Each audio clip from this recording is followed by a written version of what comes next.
A Idade Média é frequentemente lembrada como um período de trevas, superstição e sofrimento. Embora essa visão seja simplificada, há episódios que realmente parecem saídos de um pesadelo coletivo. E um dos mais impressionantes é o surgimento dos flagelantes, grupos de pessoas que acreditavam que a autopunição física era a única forma de redenção diante da ira divina. Durante a Peste Negra, esse movimento ganhou força, espalhando-se por cidades europeias como um ritual de fé extrema e desespero absoluto. Contexto histórico: a Europa em colapso. O século XIV foi um dos mais turbulentos da história europeia. A peste negra, que atingiu o continente em 1347, matou entre 30% e 60% da população em apenas alguns anos. Cidades inteiras foram dizimadas, vilarejos abandonados e a estrutura social entrou em colapso. A medicina era rudimentar e a ciência praticamente inexistente. Diante do horror inexplicável, muitos acreditavam que a peste era um castigo divino, uma punição pelos pecados da humanidade. A Igreja Católica, embora poderosa, não oferecia respostas satisfatórias. Padres morriam aos montes, monges fugiam dos monastérios e o clero parecia tão vulnerável quanto o povo. Foi nesse vácuo espiritual que os flagelantes emergiram, oferecendo uma forma radical de expiação. A dor como caminho para a salvação. Quem eram os flagelantes?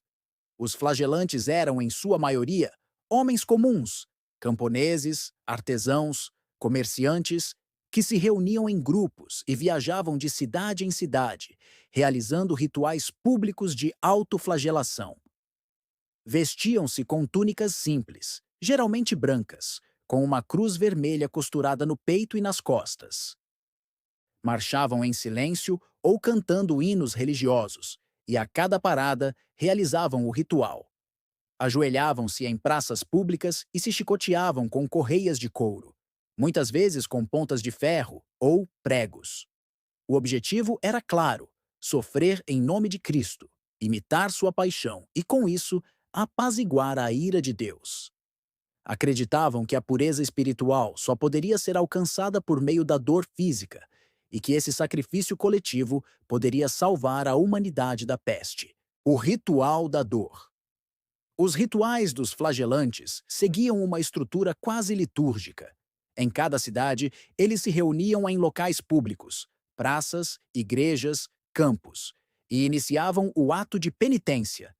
Primeiro, cantavam salmos e orações. Depois, ajoelhavam-se em círculo e começavam a se chicotear nas costas, muitas vezes até a carne se abrir e o sangue escorrer. Alguns relatos descrevem cenas de horror: homens desmaiando de dor, crianças chorando, multidões em silêncio absoluto, observando o espetáculo como se fosse uma missa. Em certos casos, os flagelantes também se autoflagelavam com correntes, espinhos ou objetos cortantes. A dor era vista como uma oferenda. Quanto mais intensa, mais eficaz seria o perdão divino. A doutrina dos flagelantes. Embora não fossem oficialmente reconhecidos pela Igreja, os flagelantes tinham uma doutrina própria. Acreditavam que o mundo estava à beira do apocalipse e que apenas a penitência extrema poderia evitar o fim. Rejeitavam a autoridade papal, os sacramentos tradicionais e até mesmo os padres, que consideravam corruptos e inúteis. Alguns grupos mais radicais pregavam que o juízo final estava próximo e que os flagelantes eram os novos apóstolos, escolhidos por Deus para liderar a humanidade. Essa visão messiânica os tornava perigosos, pois começavam a atrair multidões e a desafiar abertamente o poder da Igreja. A reação da Igreja. Inicialmente, a Igreja tolerou os flagelantes, vendo neles uma forma de fervor religioso.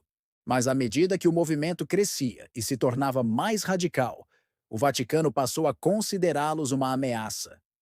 Em 1349, o Papa Clemente VI condenou oficialmente os flagelantes, proibindo seus rituais e ordenando que fossem perseguidos.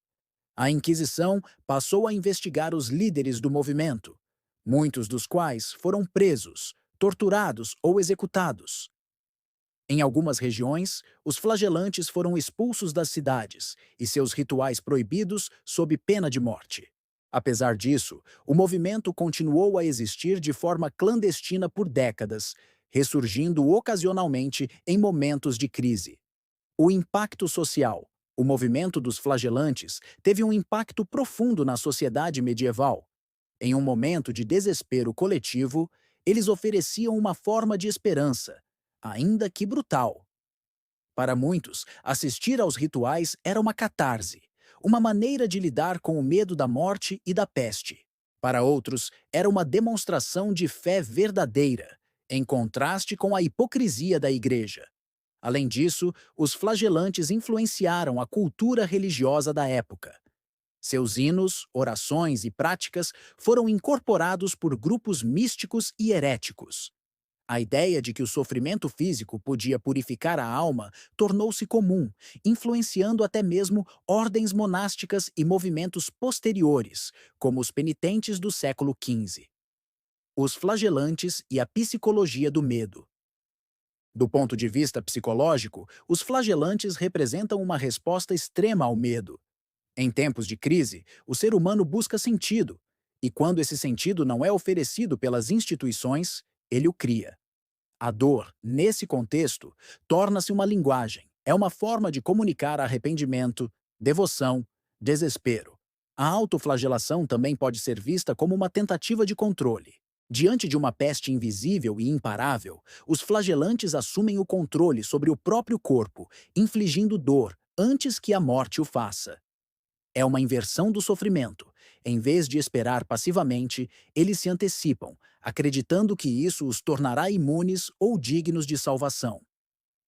O legado dos flagelantes. Embora o movimento tenha sido reprimido, seu legado persiste. A ideia de penitência física continuou a existir na Igreja Católica, especialmente em ordens como os franciscanos e os carmelitas. Em algumas regiões da Europa, ainda hoje existem procissões religiosas que incluem atos simbólicos de dor, como carregar cruzes, andar descalço ou se ajoelhar por longas distâncias. Além disso, os flagelantes inspiraram obras literárias, pinturas e estudos históricos. São frequentemente retratados como símbolos da fé cega, do fanatismo religioso ou da resistência espiritual em tempos de caos. Sua história serve como alerta sobre os perigos da desesperança e da radicalização religiosa. Conclusão. Os flagelantes são um dos capítulos mais sombrios e fascinantes da Idade Média. Em meio à peste, ao colapso social e à ausência de respostas, eles escolheram a dor como caminho para a redenção. Embora suas práticas sejam hoje vistas como extremas, é impossível não reconhecer a profundidade de sua fé e o desespero que os levou a acreditar que o sangue poderia lavar os pecados do mundo. A história dos flagelantes nos convida a refletir sobre os limites da fé, o poder do medo e a busca humana por sentido em meio ao caos. E, acima de tudo, nos lembra que, mesmo nos períodos mais obscuros, o espírito humano é capaz de gestos extremos, seja por esperança, por desespero ou por devoção.